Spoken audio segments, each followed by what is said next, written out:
नमस्कारम to all the people watching over my video. So last video में हमने देखा था कि हम रामेश्वरम टेम्पल एंड बीच गए थे। सो ये वीडियो में मैं आपको दिखाऊंगी रामेश्वरम की और भी tourist places like Shri Kodandaramar temple, Dhanushkodi और रामसेतु पॉइंट, फ्लोटिंग स्टोन और एक धनुषकोडी का एक पार्ट जो 1964 पे साइक्लोन आने की वजह से सब डिस्ट्रॉय हो गया था। सबसे पहले हम जाने वाले हैं टेम्पल।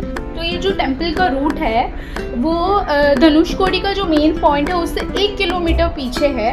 और ये इसका जो रूट है, ये जो ब्रिज है वो बे ऑफ बंगाल के ऊपर बनाया गया है, जो डायरेक्ट आपको वो रूट जो है वो डायरेक्ट आपको टेम्पल के थ्रू टेम्पल के वे ही लेके जाएगा। आपको पता है एक विशेष बात क्या है, जब 1964 में यहाँ पे साइक्लोन आया था और धनुषकोडी के बहुत सारी एरियाज डिस्ट्रॉय हो गए थे, तभी भी ये मंदिर वहीं पे था और आज भी वहीं पे है। So this is the power of the God. So this is the holy place जहाँ पे राम भगवान जी ने विभीषण जी जो रावण के भाई थे उनका राज्याभिषेक किया था वॉर से पहले। और जब विभीषण आ रहे थे लंका से तो वानर सेना को ऐसा लगा कि वो कोई दूत या मैसेंजर है रावण की, बट हनुमान जी ने राम भगवान से ये प्रार्थना की कि अगर विभीषण जो कह रहे हैं वो सच है तो हमें उनकी बात सुननी चाहिए और उसी वे में जो आगे की वॉर की स्ट्रेटजी है वो डिसाइड करनी चाहिए। तो यहाँ पे हमने राम भगवान, सीता माँ, लक्ष्मण जी, हनुमान जी और विभीषण की प्राचीन मूर्तियाँ जो बोला जाता है कि 800 ईयर्स पुरानी है, उनका दर्शन किया। बहुत सुंदर है मंदिर।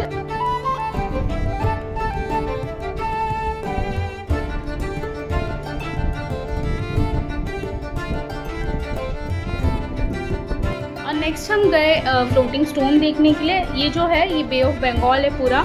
तो फ्लोटिंग स्टोन कैसा था कि 20 रुपीज़ पर पर्सन लेते हैं देखने के लिए आपको। और 2 स्टोन्स थे यहाँ पे, ये हमने जो देखा आज।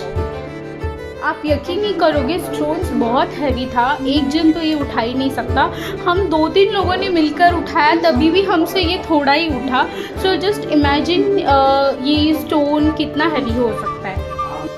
वैसे तो आप जानते ही रहोगे कि जब राम भगवान ने लंका पे विजय पाई थी तब लंका तक पहुंचने के लिए वानर सेना ने पत्थरों का एक पुल बनाया था और वही पुल को कहा जाता है रामसेतु। पर उसके बहुत कम अवशेष आपको दिखने मिलेगा।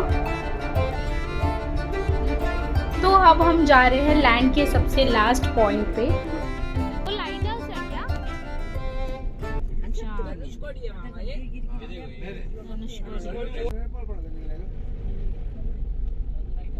ये दोमुंडो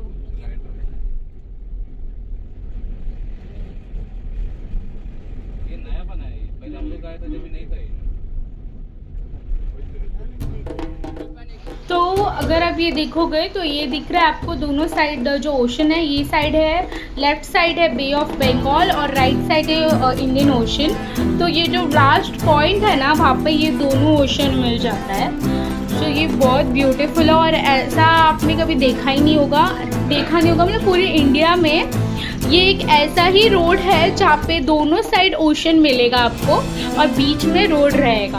तो बहुत लोग ऐसे हैं कि जो बहुत बड़े बड़े बसेस वगैरह बना कर आए लोड्स में, तो वो लोग यहीं पे पार्क करते हैं क्योंकि आगे आपको पार्किंग नहीं मिलेगा और बहुत कंजस्टेड हो जाता है।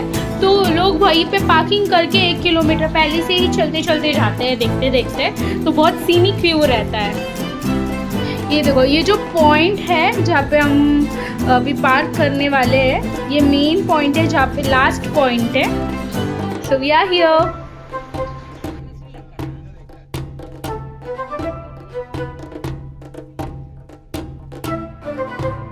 ये जो सामने दिख रहा है वो है अशोक स्तंभ। वहाँ पे बहुत लोग खड़े रह के फोटोज वगैरह भी लेते हैं ये पॉइंट पे।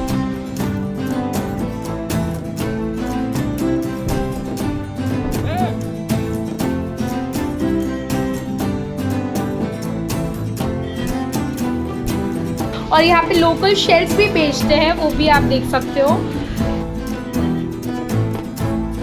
Look at this view, very beautiful.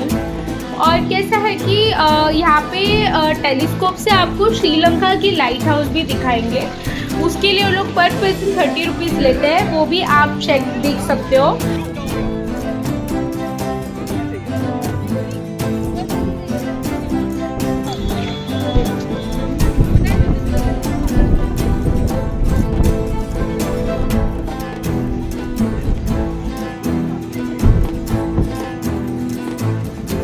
ऐसा है कि लेफ्ट साइड पे बे ऑफ बंगाल, राइट साइड पे इंडियन ओशन, और जब वो बीच में जो एंडिंग पॉइंट है वहाँ पे जब दोनों ओशन मिलता है ना, तो वो दिखता है। और उस थोड़े बहुत दोनों ओशन का ना कलर डिफरेंस है, तो वो आपको जब वहाँ पे आप देखोगे ना तभी आपको रियल में एक्सपीरियंस होगा। यहाँ से श्रीलंका सिर्फ 27 किलोमीटर दूर है बाय फेरी एंड शिप के थ्रू अगर जाते हैं तो।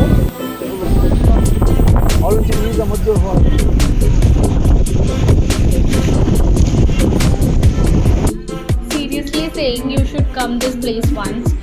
बहुत अच्छा फील होगा। और सोचो ज़रा आप कि लैंड जहाँ पे ख़त्म होता है उसके बाद सिर्फ ओशन ही ओशन।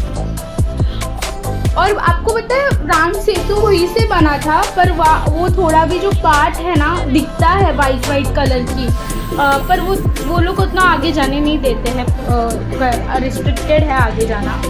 तो जितना मैं दिखा सकती थी मैंने आपको उतना दिखाया।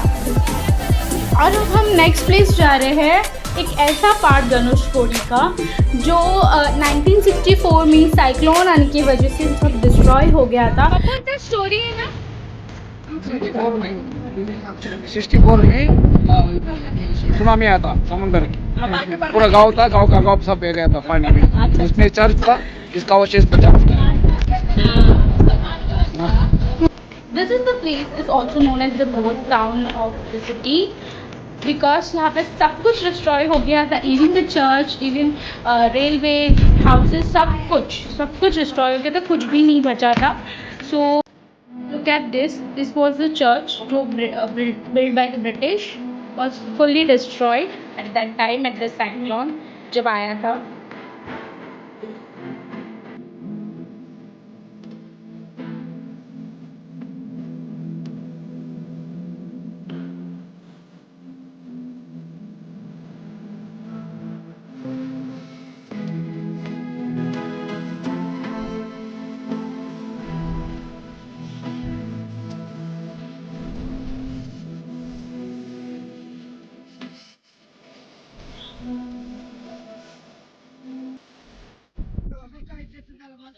मतलब ये पूरा गांव तो सुनामी की वजह से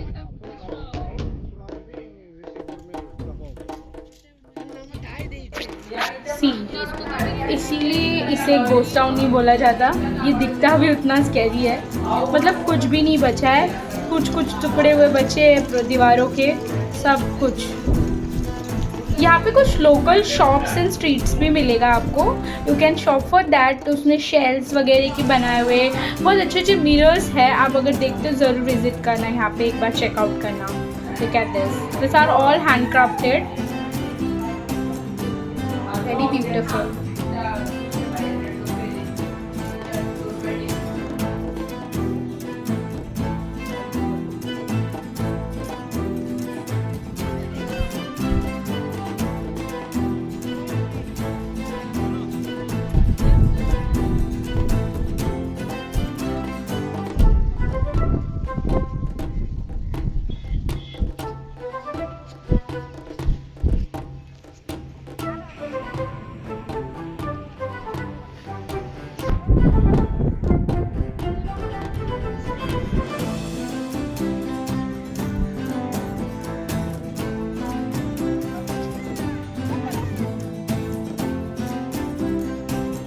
Okay, the next we visited House of Kalam. This is also one of the famous tourist places.